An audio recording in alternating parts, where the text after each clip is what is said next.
The Beast in the Cave by H.P. Lovecraft. The horrible conclusion, which had been gradually obtruding itself upon my confused and reluctant mind, was now an awful certainty. I was lost. Completely, hopelessly lost, in the vast and labyrinth recesses of the Mammoth Cave. Turn as I might, in no direction, could my straining vision seize on any object capable of serving as a guidepost to set me on the outward path.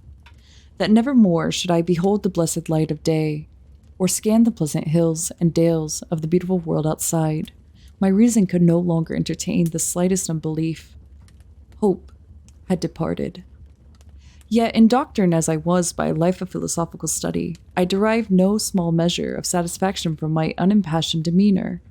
For although I had frequently read of the wild frenzies into which were thrown the victims of similar situations, I experienced none of these, but stood, quiet, as soon as I clearly realized the loss of my bearings. Nor did the thought that I had probably wandered beyond the utmost limits of an ordinary search cause me to abandon my composure, even for a moment. If I must die, I reflected, then was this terrible yet majestic cavern as welcome a sepulchre as that which any churchyard might afford, a conception which carried with it more of a tranquility than of despair. Starving would prove my ultimate fate. Of this I was certain. Some, I knew, had gone mad under circumstances such as these, but I felt that this end would not be mine. My disaster was the result of no fault save my own, since unbeknown to the guide, I had separated myself from the regular party of sightseers, and, wandering for over an hour in forbidden avenues of the cave, have found myself unable to retrace the devious windings which I had pursued since forsaking my companions. Already, my torch had begun to expire. Soon, I would be enveloped by the total and almost palpable blackness of the bowels of the earth. As I stand in the waning, unsteady light, I idly wonder over the exact circumstances of my coming end. I remember the account which I had heard of the colony of consumptives, who, taking their residence in this gigantic grotto to find health from the apparently salubrious air of the underground world with its steady, uniform temperature, pure air, and peaceful quiet, had found, instead, death in strange and ghastly form. I had seen the sad remains of their ill-made cottages as I passed them by with the party, and had wondered what unnatural influence a long sojourn in this immense and silent cavern would exert upon one as healthy and vigorous as I. Now, I grimly told myself, my opportunity for settling this point had arrived, provided that the want of food should not bring me too speedy a departure from this life.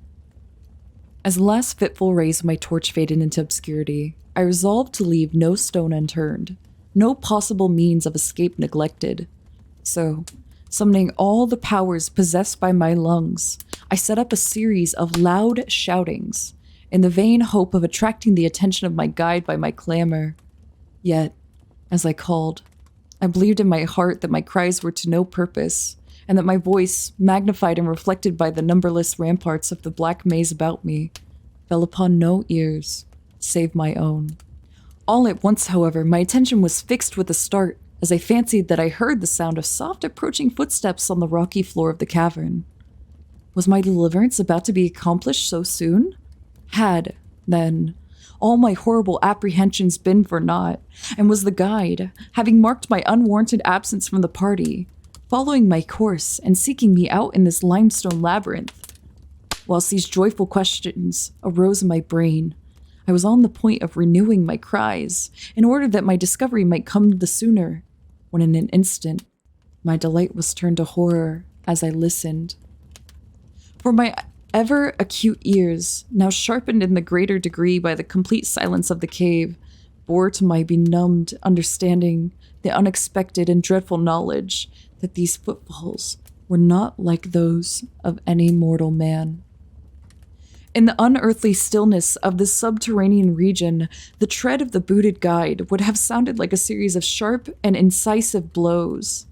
These impacts were soft and stealthy, as of the padded paws of some feline. Besides, at times, when I listened carefully, I seemed to trace the falls of 4 feet instead of 2.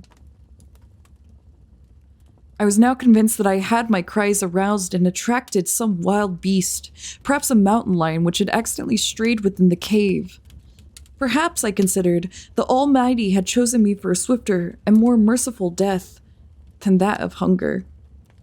Yet, the instinct of self-preservation, never wholly dormant, was stirred in my breast, and though escape from the oncoming peril might but spare me for a sterner, more lingering end, I determined nevertheless to part with my life at this high a price that I could command.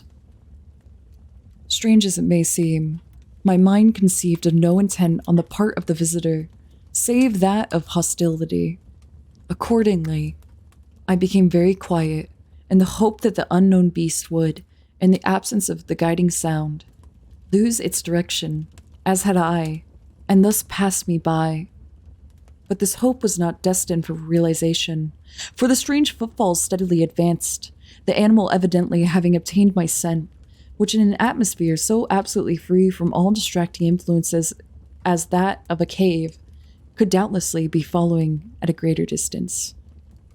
Seeing, therefore, that I must be armed for defense against an uncanny and unseen attack in the dark, I grouped about me the largest of the fragments of rock, which were strewn upon all parts of the floor of the cavern in the vicinity, and, grabbing one in each hand for imminent use, awaited with resignation the inevitable result.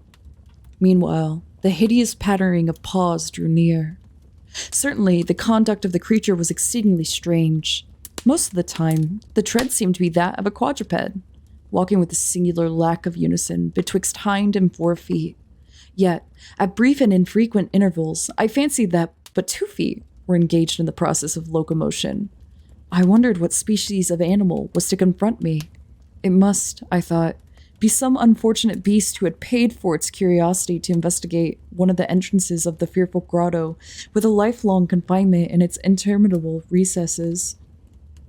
It's doubtless obtained as food the eyeless fish, bats, and rats of the cave, as well as some of the ordinary fish that were wafted in at the freshet of Green River, which communicated in some occult manner with the waters of the cave.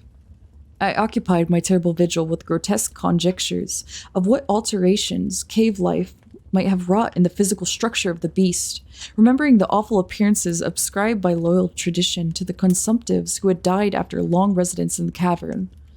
Then I remembered with a start that, even should I succeed in killing my antagonist, I should never behold its form, as my torch had long since been extinct, and I was entirely unprovided with matches. The tension on my brain now became frightful. My disordered fancy conjured up hideous and fearsome shapes from the sinister darkness that surrounded me, and that actually seemed to press upon my body. Nearer, nearer, the dreadful footfalls approached. It seemed that I must give vent to a piercing scream, yet had I been sufficiently irresolute to attempt such a thing, my voice could scarce have responded. I was petrified, rooted to the spot. I doubted if my right arm would allow me to hurl its missile at the oncoming thing when the crucial moment should arrive. Now, the steady pat-pat of the steps was close at hand. Now, very close. I could hear the labored breathings of the animal, and terror-struck as I was, I realized that it must have come from a considerable distance, and was correspondingly fatigued. Suddenly, the spell broke. My right hand, guided by my ever-trustworthy sense of hearing, threw with full force the sharp-angled bit of limestone which it contained, toward that point in the darkness from which emanated the breathing and pattering, and, wonderful to relate, it nearly reached its goal, for I heard the thing jump, landing at a distance away, where it seemed to pause. Having readjusted my aim, I discharged my second missile, this time most effectively, for with a flood of joy I listened as the creature fell in what sounded like a complete collapse, and evidently remained prone and unmoving. Almost overpowered by the great relief which rushed over me, I reeled back against the wall. The breathing continued, in heavy, gasping inhalations and expirations, whence I realized that I had no more than wounded the creature. And now all desire to examine the thing ceased. At last, something allied to groundless, superstitious fear had entered my brain, and I did not approach the body, nor did I continue to cast stones at it in order to complete the extinction of its life. Instead, I ran at full speed in what was, as nearly as I could estimate in my frenzied condition, the direction from which I had come. Suddenly, I heard a sound. Or rather, a regular succession of sounds. In another instant, they had resolved themselves into a series of sharp, metallic clicks. This time there was no doubt. It was the guide. And then I shouted, yelled, screamed, even shrieked with joy as I beheld in the vaulted arches above the faint and glimmering effulgence, which I knew to be the reflected light of an approaching torch. I ran to meet the flare, and before I could completely understand what had occurred, was laying upon the ground at the feet of the guide, embracing his boots and gibbering, despite my boasted reserve, in a most meaningless and idiotic manner, pouring out my terrible story, and at the same time overwhelming my auditor with protestations of gratitude. At length, I awoke to something like my normal consciousness. The guide had noted my absence upon the arrival of the party at the entrance of the cave, and had, from his own intuitive sense of direction, proceeded to make a thorough canvass of the by-passages, just ahead of where he had last spoken to me, locating my whereabouts after a quest for about 4 hours. By the time he had related this to me, I, emboldened by his torch and his company, began to reflect upon the strange beast which I had wounded but a short distance back in the darkness, and suggested that we ascertain, by the rushlight's aid, what manner of creature was my victim. Accordingly, I retraced my steps, this time with a courage born of companionship, to the scene of my terrible experience. Soon we descried a white object upon the floor, an object wider than even the gleaming limestone itself. Cautiously advancing, we gave vent to a simultaneous ejaculation of wonderment. For all of the unnatural monster either of us had in our lifetime beheld, this was in surpassing degree the strangest. It appeared to be an anthropoid ape of large proportions, escaped, perhaps, from some itinerant menagerie. Its hair was snow white, a thing due, no doubt, to the bleaching action of long existence within its inky confines of the cave. But it was also surprisingly thin, being indeed largely absent save on the head, where it was of such length and absurdance that it fell over the shoulder in a considerable profusion. The face was turned away from us, as the creature lay almost directly upon it. The inclination of the limbs was very singular, explaining, however, the alteration in their use which I had before noted, whereby the beast used sometimes all four, and on other occasions but two, for its progress. From the tips of the fingers, or toes, long nail-like claws extended. The hands or feet were not prehensile, a fact that I ascribed to the long residence in the cave, which, as I before mentioned, seemed evident from the all-pervading and almost unearthly whiteness. So characteristic of the whole anatomy, no tails seemed to be present. The respirations had now grown very feeble, and the guide had drawn his pistol with the evident intent of dispatching the creature, when a sudden sound emitted by the latter caused the weapon to fall unused. The sound was of a nature difficult to describe. It was not like the normal note of any species of simian, and I wondered if this unnatural quality were not the result of a long-continued and complete silence, broken by the sensations produced by the advent of light, a thing which the beast could not have seen since its first entrance into the cave. The sound, which I might feebly attempt to classify as a kind of deep-toned chattering, was faintly continued. All at once, a fleeting spasm of energy seemed to pass through the frame of the beast. The paws went through a convulsive motion, and the limbs contracted. With a jerk, the white body rolled over so that its face was turned in our direction. For a moment, I was so struck with horror at the eyes thus revealed that I noted nothing else. They were black. Those eyes, deep, jetty black, in hideous contrast to the snow-white hair and flesh. Like those of other cave denizens, they were completely sunken in their orbits and were entirely destitute of irises. As I looked more closely, I saw that they were set in a face less prognathous than that of the average ape, and infinitely more hairy. The nose was quite distinct.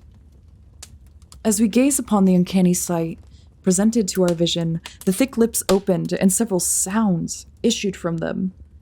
after which the thing relaxed in its death. The guide clutched my coat sleeve and trembled so violently that the light shook fitfully, casting weird, moving shadows on the wall about us. I made no motion, but stood rigidly still, my horrified eyes fixed upon the floor ahead. Then, fear left, and wonder, awe, compassion, and reverence succeeded in its place, for the sounds uttered by the stricken figure that lay stretched out on the limestone had told us the awesome truth. The creature I had killed, the strange beast of the unfathomed cave was, or had been at one time, a man.